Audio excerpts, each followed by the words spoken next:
1904 সালে।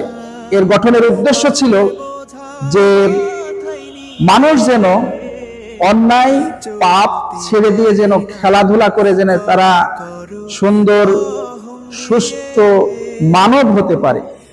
আমি আপনাদের কাছে প্রশ্ন রাখতে চাই, এ যাবৎ পর্যন্ত ফুটবল খেলে কতজন মানুষ নামাজি হয়েছে? কতজন মানুষ আল্লাহওয়ালা হয়েছে? কতজন মানুষ ইসলাম বুঝেছে? আসলে বিষয়টা তো এমনটা নয়।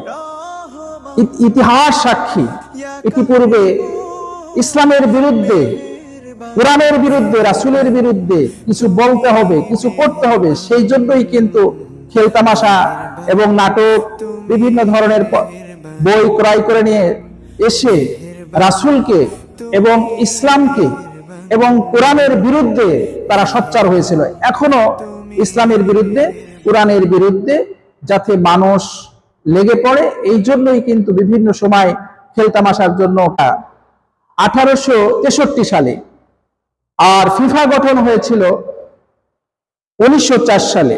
এর গঠনের উদ্দেশ্য ছিল যে মানুষ যেন অন্যায় পাপ ছেড়ে দিয়ে যেন খেলাধুলা করে যেন তারা সুন্দর সুস্থ মানব হতে পারে।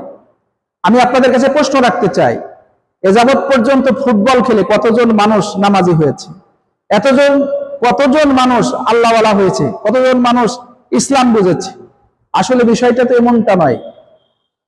ইতিহাস সাক্ষী, ইতিপূর্বে ইসলামের বিরুদ্ধে, কোরআনের বিরুদ্ধে, রাসূলের বিরুদ্ধে কিছু বলতে হবে, কিছু করতে হবে, সেই